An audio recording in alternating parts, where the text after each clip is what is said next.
Hello friends, कैसे हैं आप सभी लोग। मेरा नाम है आशीष जोशी।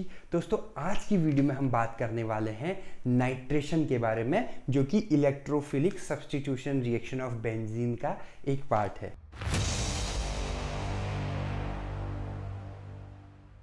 दोस्तों, पिछली वीडियो में हमने बात करी थी एरोमेटिसिटी और हकल रूल के बारे में। आज हम बात करेंगे कि बेंजीन में, देखिए, रिएक्शंस ऑफ बेंजीन जो मेन टॉपिक है वो है रिएक्शंस ऑफ बेंजीन। आप अपने सिलेबस को भी देखते जाइए, साथ के साथ मैं सारी चीज़ें कवर कर रहा हूँ। यूनिट 1 हमारी चल रही है फार्मास्यूटिकल ऑर्गेनिक केमिस्ट्री 2 हम पढ़ रहे हैं 3rd सेमेस्टर की, ठीक है। अच्छा, इसमें क्या है, रिएक्शंस ऑफ बेंजीन, कि बेंजीन की कैसी कैसी रिएक्शंस होती हैं। तो सबसे पहले तो मैं ये बताना चाहूँगा कि बेंजीन आपको एडिशन रिएक्शन नहीं देता है, बेंजीन आपको सब्स्टिट्यूशन रिएक्शन देता है। क्यों? क्योंकि वो स्टेबल है, उसकी स्टेबिलिटी को आप ऐड नहीं कर सकते उसमें कुछ, क्योंकि वो प्रॉपर स्टेबल है, ठीक है। अगर आपको उधर ऐड करवाना है अपना कोई कंपाउंड, तो आपको सब्स्टिट्यूट करना पड़ेगा किसी पहले वाले कंपाउंड को हटा के। देखिए, आप जब कोई ऑनलाइन प्रोडक्ट मंगवाते हैं तो आप नोटिस करते होंगे इसमें 2 चीज़ें आती हैं, एक आता है रिप्लेसमेंट और एक आता है रिटर्न, ठीक है। तो रिप्लेसमेंट मतलब आपने वो रिप्लेस करके कुछ और मंगा लिया, ठीक है, या जिसको हम बोलते हैं एक्सचेंज कर दिया, ठीक है।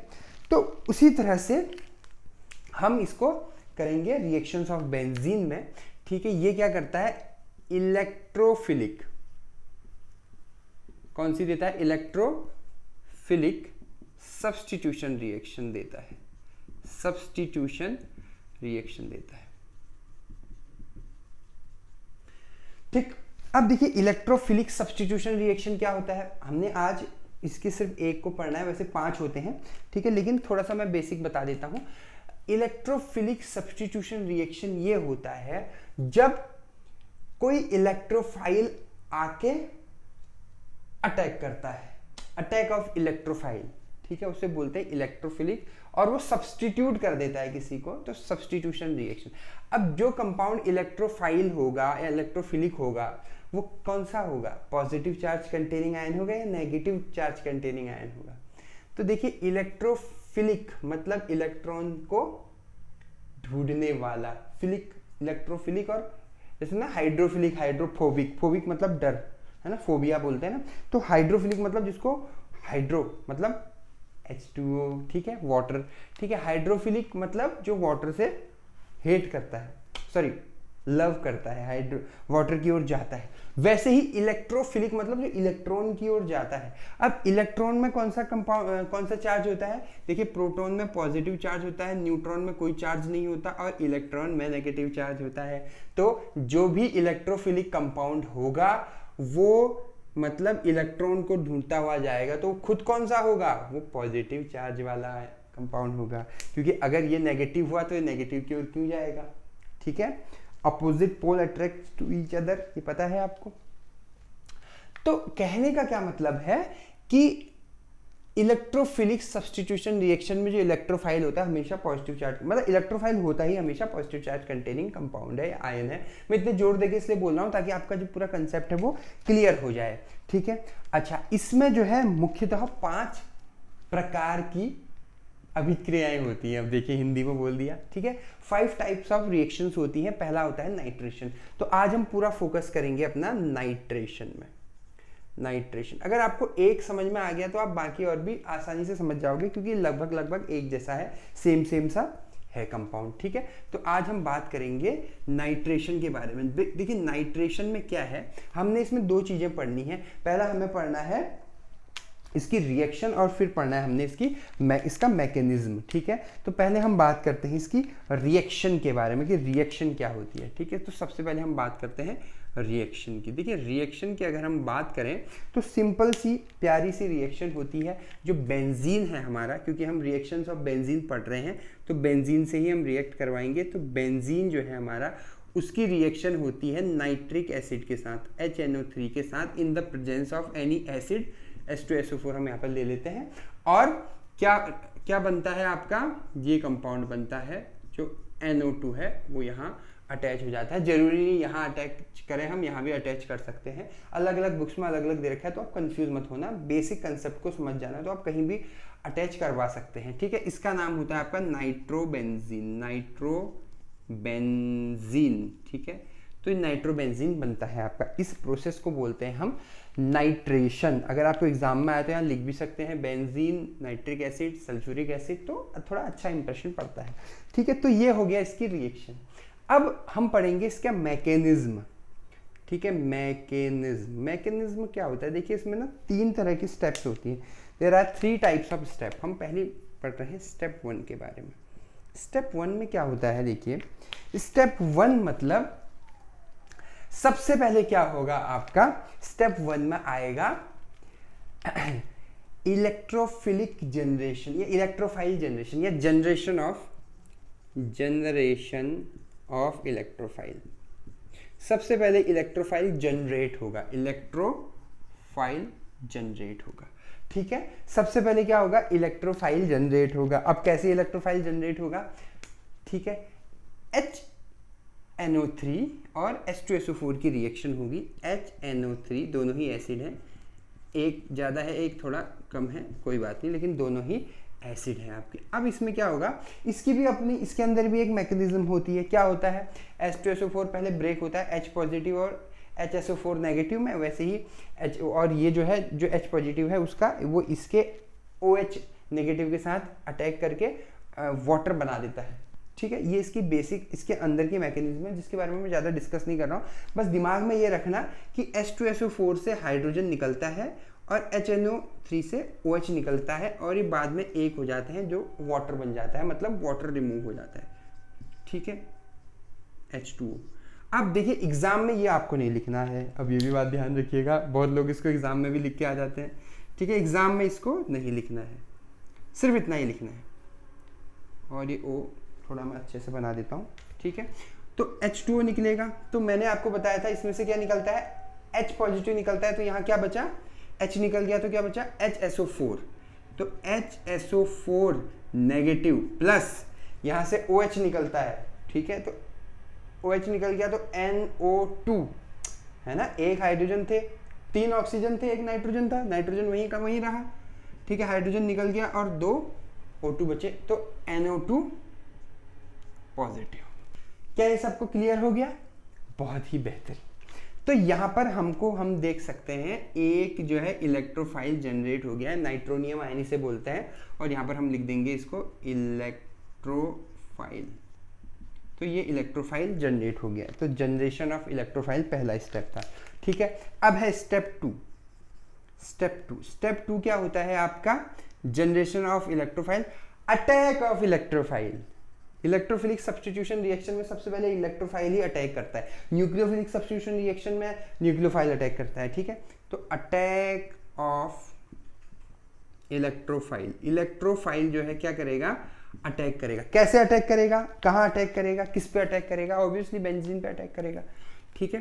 तो ये बेंजीन है हमारा प्यारा सा, इस बेंजीन पे ये अटैक करेगा NO2 पॉजिटिव, और ये क्या करेगा आपका, कहाँ पे अटैक करेगा, मैंने बोला था सब्स्टिट्यूशन रिएक्शन होती है, आपको पता है इधर पे एक हाइड्रोजन भी है, सब जगह एक एक हाइड्रोजन है, हम बनाते नहीं है वो अलग बात है, लेकिन होता है, यहाँ पर एक हाइड्रोजन प्रेजेंट है, आपको पता है। तो ये क्या करेगा, हाइड्रोजन में भी पॉजिटिव चार्ज होता है, तो ये NO2 इस हाइड्रोजन को रिप्लेस कर देगा, इस हाइड्रोजन को रिमूव कर देगा, सब्स्टिट्यूट कर देगा, ठीक है। तो कैसे करेगा सब्स्टिट्यूट, इस तरह से आप इसको लिख सकते हैं, ये बेंजीन है इस तरह से, तो यहाँ पर जो है ये H पॉजिटिव है, यहाँ से रिमूव हो जाएगा, बाहर वाला तीर दिखा दिया, और ये अंदर आएगा, क्या अंदर आएगा, NO2 अंदर आएगा। तो जब ये यहाँ से बाहर जाएगा तो ये पॉजिटिव चार्ज इधर पे आ जाएगा इसका। क्या ये बात सबको क्लियर हुई, क्या यहाँ पर कोई, यहाँ तक कोई किसी को डाउट है, बहुत बेहतरीन, बहुत ही शानदार, ठीक है। इसको रफ कर देता हूँ ऊपर को। अब अगर आप ध्यान से इसको देखिए तो यहाँ पर प्रॉपर एक रेजोनेंस डेवलप हो रहा है, रेजोनेंस डेवलप हो रहा है बोले तो, अगर आप इसे देखेंगे, ठीक है, अगर आप इसको अब ध्यान से देखेंगे तो यहाँ पर एक रेजोनेंस डेवलप हो रहा है, क्योंकि यहाँ पर पॉजिटिव चार्ज है।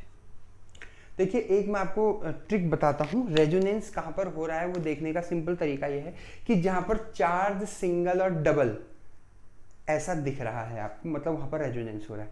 जहाँ पर भी क्या सीक्वेंस दिख रहा है आपको, पहले कहीं पर चार्ज हो, पॉजिटिव या नेगेटिव या लोन पेयर, फिर सिंगल बॉन्ड हो, उसके बाद डबल बॉन्ड हो, ठीक है, अगर ऐसा कहीं पर सीन है तो जो है वहाँ पर क्या है, आपका रेजोनेंस डेवलप हो रहा है। जैसे यहाँ हमें दिख सकता है चार्ज है, सिंगल है, डबल बॉन्ड है, तो मतलब यहाँ पर आपका रेजोनेंस डेवलप हो रहा है। तो क्या होगा इसमें, क्या होगा, सिंपल सी बात है। अच्छा, इसको हम एग्जाम में ना भी बनाएं तो भी चलेगा, मैं आपको एक समझाने के लिए बना रहा हूँ, सिर्फ इसी वाले में बनाऊंगा और मैं नहीं बनाऊंगा, ठीक है। तो क्या होगा आपका, ये जो पॉजिटिव चार्ज है इधर शिफ्ट हो जाएगा और ये जो बॉन्ड है वो ब्रेक होके वो यहाँ हो जाएगा, ठीक है। तो क्या मिलेगा आपको, क्या मिलेगा आपको, यहाँ आपको मिल जाएगा ये, रुक जाइए इसको यहाँ ऐसे बना देता हूँ, ठीक है। तो ये जो पॉजिटिव चार्ज है यहाँ शिफ्ट हो गया, मतलब यहाँ बॉन्ड के रूप में आ गया, ये बॉन्ड यहाँ शिफ्ट हो गया, यहाँ पे चार्ज के रूप में आ गया, ठीक है। अब उसके बाद क्या होगा, अगला स्टेप क्या होगा आपका, ठीक है, अगला स्टेप क्या होगा, ध्यान से समझिएगा, NO2H, ये वाला जो पॉजिटिव चार्ज है ये फिर से वही सिचुएशन आ गई, चार्ज सिंगल डबल, तो ये इधर चला जाएगा, ये इधर चला जाएगा, ठीक है, ये इधर चला जाएगा, मतलब यहाँ पर नहीं, इस बॉन्ड में, ठीक है। तो यहाँ पर बॉन्ड आ जाएगा और यहाँ पर चार्ज आ जाएगा, ठीक है। और लास्ट जो स्ट्रक्चर बनेगा, आपने देखा, आप देख रहे होंगे पॉजिटिव चार्ज यहाँ आ गया, यहाँ आ गया, इधर भी आ गया है, मतलब क्या हो रहा है यहाँ पर, इस तरह से एक रेजोनेंस डेवलप हो रहा है। तो ये भी अगर आप बल्क बढ़ाने के लिए लिखना चाहें तो लिख सकते हैं, ठीक है। अब तीसरा जो स्टेप है मैकेनिज्म का, जो थर्ड स्टेप है वो है आपका स्टेप 3, वो है रिमूवल ऑफ प्रोटॉन, ठीक है। स्टेप 3 है रिमूवल ऑफ प्रोटॉन, ठीक है। प्रोटॉन का रिमूवल होगा, कैसे होगा, कैसे हुआ, कैसे हुआ, ठीक है, कैसे होगा, ये आपका जो आया था यहाँ पे NO2 और H, ठीक है, यहाँ पे पॉजिटिव चार्ज आया था। अब कैसे होगा, इसकी रिएक्शन होगी नेगेटिव वाले के साथ। आप अगर ध्यान से, अगर आपने ऑर्गेनिक केमिस्ट्री फर्स्ट पढ़ी है ना, तो बहुत अच्छे से इसको आप समझ सकते हैं, नहीं भी पढ़ी है तो भी आप समझ ही रहे हैं बहुत अच्छे से। हमेशा जब भी इलेक्ट्रोफिलिक सब्स्टिट्यूशन रिएक्शन होती है, हमेशा याद रखना सबसे पहले इलेक्ट्रोफाइल आता है, उसके बाद कोई न्यूक्लियोफाइल आता है, ठीक है। Negative charge containing compound, positive charge तो हमने दे दिया, अब आएगा नेगेटिव चार्ज, मतलब HSO4 नेगेटिव।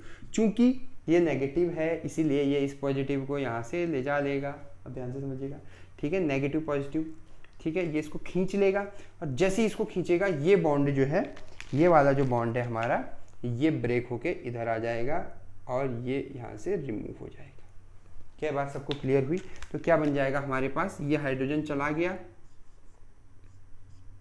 भी चार्ज में ऐसे ही लगा रहा हूँ, ये ऐसे ही लगा रहा हूँ, ये हाइड्रोजन चला गया, इसके साथ चला गया, उसको छोड़ देते हैं हम, ये NO2 यहाँ पे लगा हुआ है, अब सिंगल NO2, और ये बॉन्ड यहाँ शिफ्ट हो गया, तो यहाँ हो गया पॉजिटिव चार्ज चला गया, तो आपका नाइट्रोबेंजीन यहाँ पर बन गया है।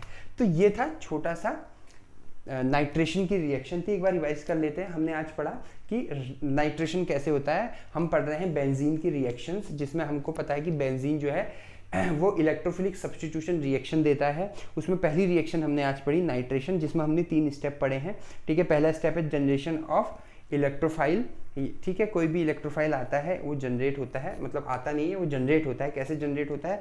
नाइट्रिक एसिड की रिएक्शन जब हम सल्फ्यूरिक एसिड के साथ करते हैं तो वाटर रिमूव हो जाता है और एक नेगेटिव और एक पॉजिटिव चार्ज जनरेट होता है, पॉजिटिव आयन जनरेट होता है। जो पॉजिटिव आयन है वही इसका इलेक्ट्रोफाइल है। उसके बाद अटैक ऑफ इलेक्ट्रोफाइल, वही जो इलेक्ट्रोफाइल है वो अटैक करता है बेंजीन के ऊपर और वो हाइड्रोजन को जो है क्या कर देता है, सब्स्टिट्यूट कर देता है, ठीक है। हाइड्रोजन का एक सब्स्टिट्यूट बन जाता है। और उसके बाद थर्ड है आपका रिमूवल ऑफ प्रोटीन। और जब वो अटैच हो रहा होता है बेंजीन में, तो क्या आता है, HSO4 नेगेटिव की और हेल्प करने आ जाता है और परमानेंटली हाइड्रोजन को वहाँ से रिमूव कर देता है और नाइट्रोबेंजीन बना लेता है। तो ये थी मेरी आज की वीडियो। अगर आपको मेरी वीडियो पसंद आए तो मेरे चैनल को सब्सक्राइब कीजिएगा, बेल आइकन पे क्लिक कीजिएगा। इंस्टा पे भी आप मुझे फॉलो कर सकते हैं। आपने मुझे इतना वक्त दिया उसके लिए बहुत बहुत धन्यवाद। Thank you so much.